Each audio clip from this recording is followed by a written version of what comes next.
Hey everyone, I'm Nick, And I'm Ray. and today we're going to be talking about The Eye of the World, which is the first book in the Robert Jordan Wheel of Time series. This is going to be a spoiler-free review, and we're just going to talk about our overall thoughts. We're going to go ahead and give this a score 0 out of 10 and tell you whether we would recommend starting it. So let's get into it. Ray, what did you think about it? So I mean, right off the bat, it's phenomenal first read, first book for such an epic story. Having read these books already, in hindsight, it's an even better first book. Like legitimately, it sets up like the characters really well. It sets up the world really well. The world building in it is just like it's properly paced.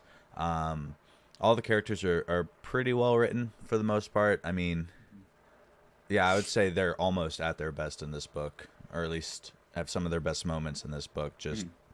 without getting too spoilery. Yeah. And Um, let me go ahead and give a little background on the book too, or the book as well. So, The Wheel of Time was actually Robert Jordan got a book deal for just a one book. So he wrote this book as if it were going to be the only book,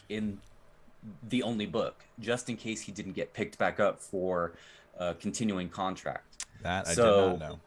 yeah, so the first book is written actually at a pretty fast pace. But at the end of the book, he ended up getting picked back up for another book deal with whoever the publishing company was for another two books, and so he was then originally going to write a trilogy.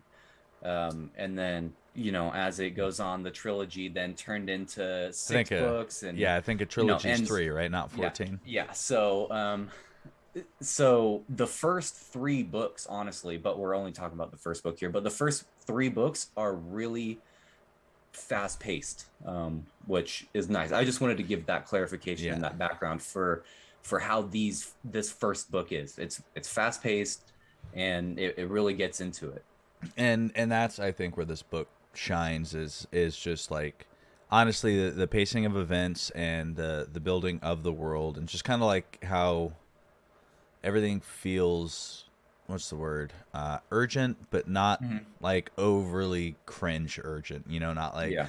oh my gosh, where's this guy at? If we don't find him, Yeah. the world's gonna end. No, it's like you get Yeah. this sense of urgency from the characters, from what's actually going on, Hmm. and there's a lot of foreign concepts they have to introduce as well that are Hmm. really well explained, I think.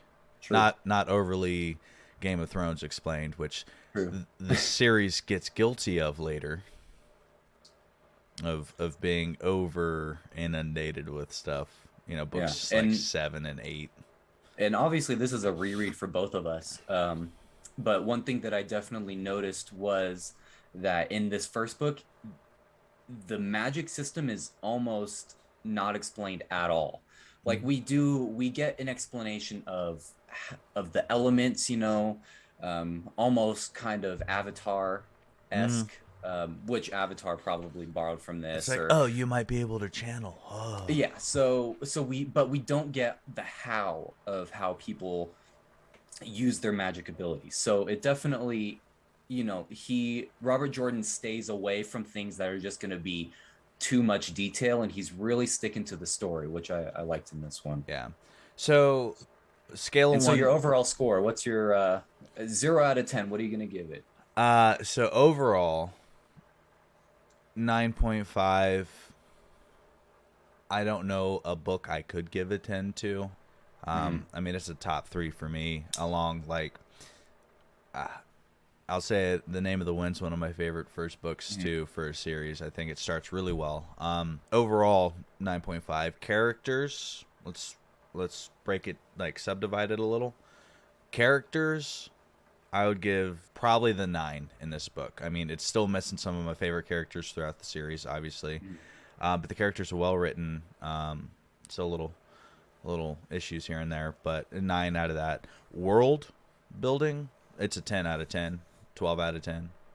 Magic system, I'd say probably an 8.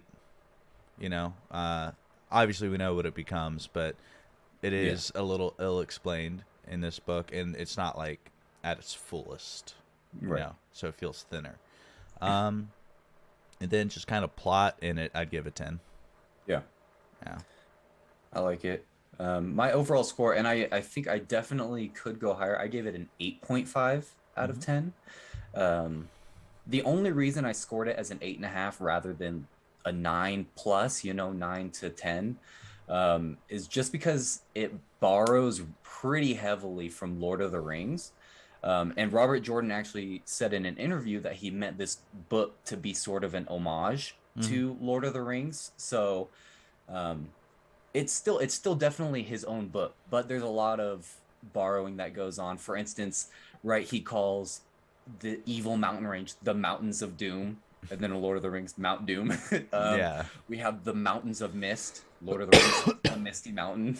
um, it's just, and then Lan and Aragorn, right? Lan, this Yeah. crownless king that kind of refuses to take on that responsibility. Aragorn, same situation. um, in one of the scenes in this book, Rand is going on a riverboat, right, down a river. And during this time, we see these huge statues of old kings Yeah. along the side of the riverbank, which, obviously also from Lord of the Rings. So, Yeah. and like I said, by no means does this make it bad. And it's not over, he doesn't borrow too much, but you definitely see it there. And if you really look for it, it can be a little bit distracting. But Robert Jordan makes this book his own. It's by no means a Lord of the Rings knockoff or anything. Yeah. With that, I think so. Would you rate this book as the best in this series?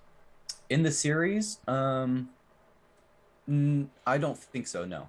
And we're going to go on to read the books again. It's been maybe a year plus that I've Hmm. read the full series. But I remember liking other books more. I do think this book for the series, I think it's top five Yeah, book in definitely. the series. One I one mean, hundred percent. Yes. um, but with that, I think it's definitely the most well written for Mhm. bringing people in. Um, Yes. so like Yeah, it's a if great first you're book.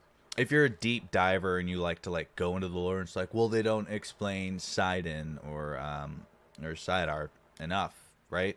They don't explain it. Why don't they explain it in this book?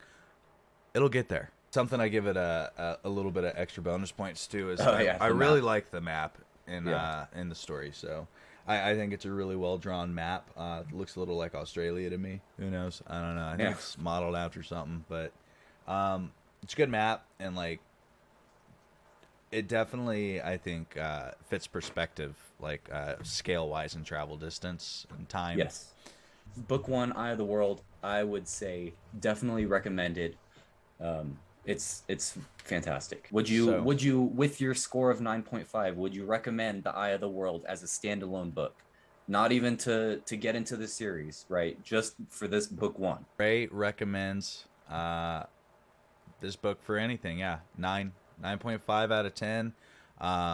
It's a great read. You should read it at some point. The series as a whole, I highly recommend. There's over 1,800 named characters. It gets crazy. It's if you love that kind of thing, it's the perfect series for it.